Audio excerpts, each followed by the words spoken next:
Jumpa lagi dengan saya Albert Marbun. Hari ini saya akan membahas Ghost Resto atau Ghost Kitchen yang sekarang ini lagi banyak diperbincangkan. Kenapa? Karena dianggap mengancam para catering dan resto maupun terutama UMKM.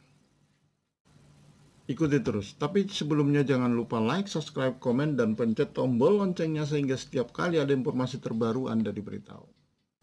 Saya masih ingat sekitaran awal 2019 bagaimana kita melihat begitu gencarnya seperti GoFood, GrabFood untuk mempengaruhi atau meyakinkan para UMKM agar bekerja sama dengan aplikasi mereka.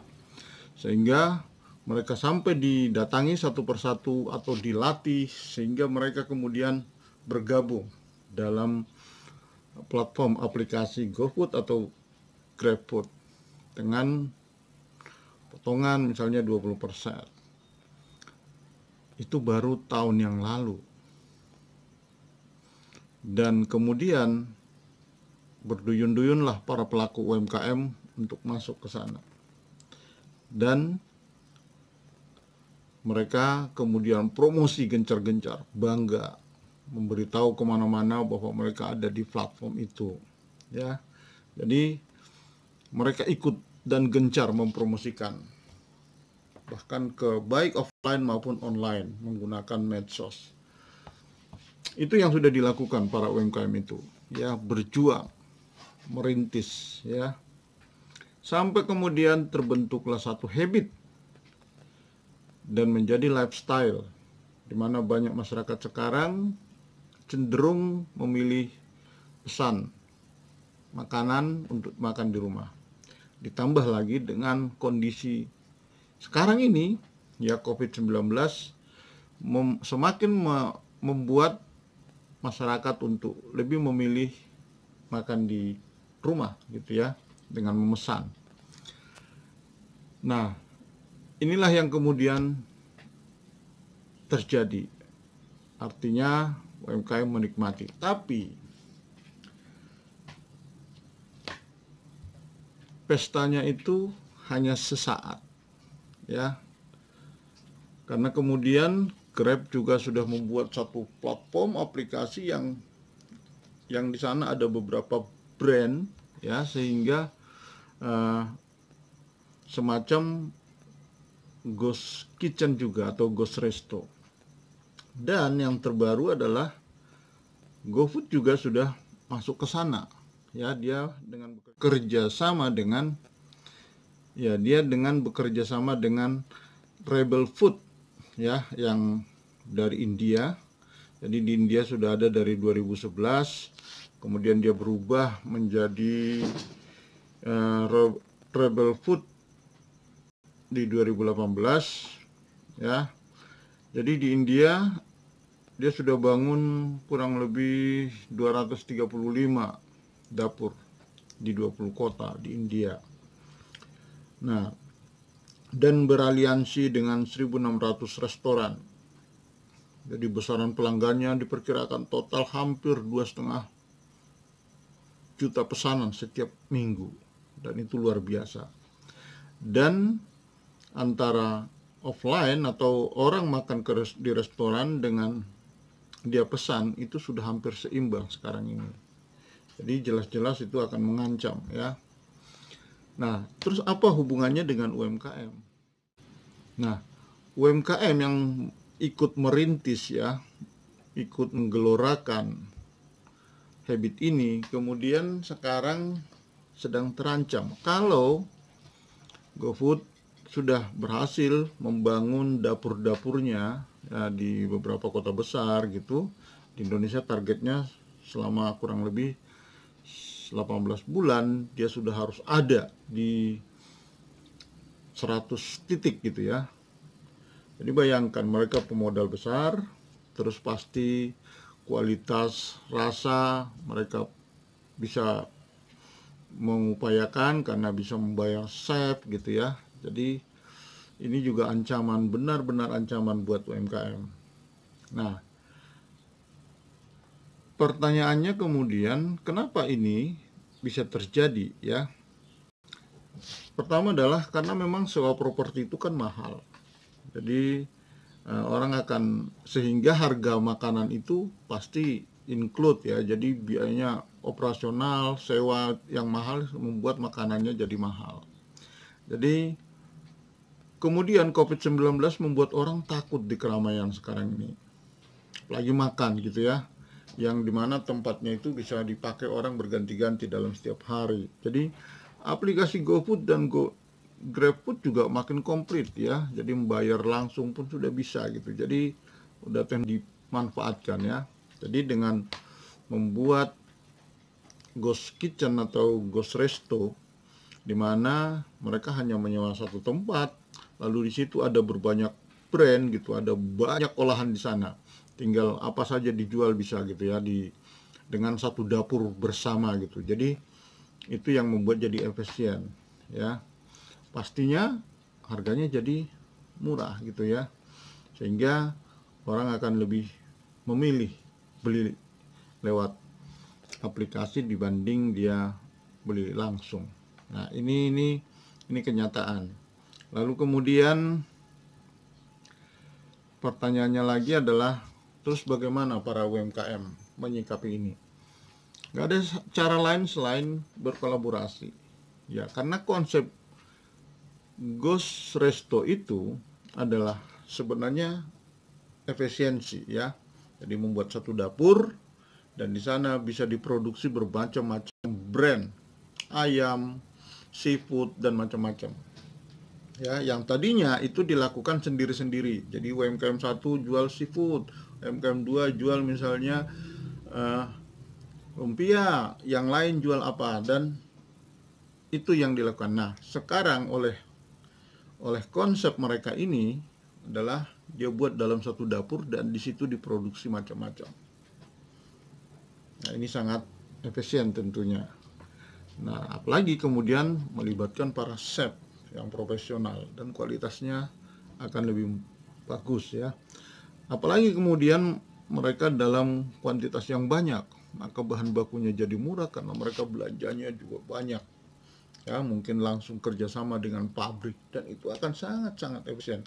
Nah, disitulah para UMKM bisa tergilas dan akhirnya tertatih-tatih.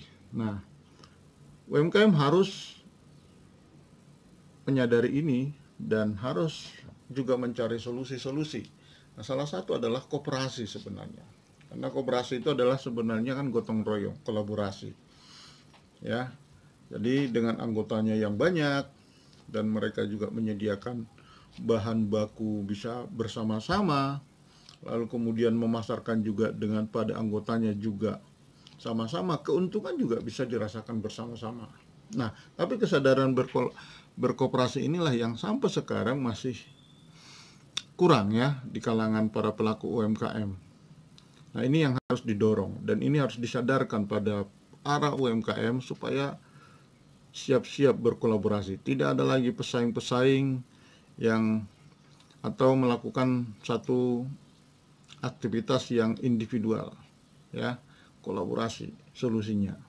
Dengan kolaborasi bisa mendapatkan atau bisa membuat harga lebih terjangkau atau mungkin bisa bersaing dengan yang dilakukan oleh perusahaan-perusahaan besar itu. Yang kedua adalah muatan-muatan lokal. Ya, jadi muatan-muatan lokal inilah yang juga sebenarnya sangat-sangat menentukan dalam persaingan. Kalau UMKM tetap bisa melakukan itu, misalnya gudeg gitu ya, terus soto yang benar-benar itu khas ya, lokal, itu bisa juga bertahan gitu ya, atau makanan-makanan tradisional. Karena perusahaan-perusahaan besar itu pasti mainnya adalah makanan-makanan Korea, Eropa, Chinese food dan sebagainya. Jadi walaupun memang sudah habitnya masyarakat juga sudah semakin doyan makanan-makanan Korea dan sebagainya itu, bahkan semakin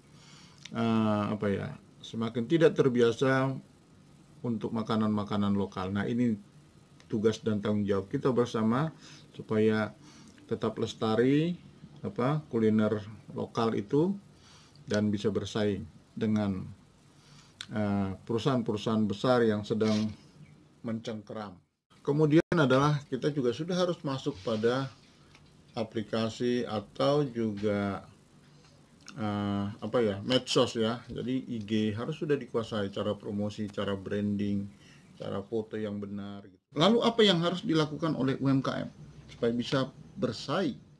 Yang pertama adalah kita harus menyiapkan, kita mau jualan di mana, di aplikasi mana, GoFood, Grab, atau juga digunakan juga, harus bisa menggunakan juga IG, Facebook, ya, dan berbagai aplikasi lain.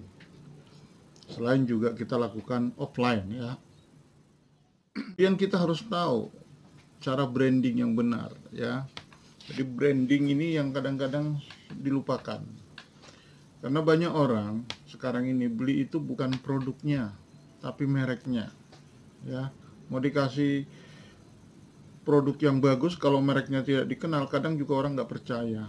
Tapi kalau sudah mereknya udah benar, udah dikenal, orang nggak mikir lagi rasanya kayak apa. Ya, perhatikanlah merek-merek yang sudah terkenal. Ada KFC dan McDonald dan sebagainya, atau Starbucks gitu ya. Itu merek yang dibeli, brand, bukan produknya. Kalau sekedar minum kopi mah di mana-mana itu cangker murah gitu ya.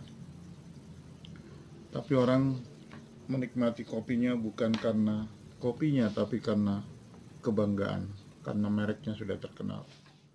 Jangan sampai kita rugi. Jadi GoFood atau aplikasi itu kan dia minta potongan kurang lebih 20%. Jadi harga itu udah harus di-up di situ.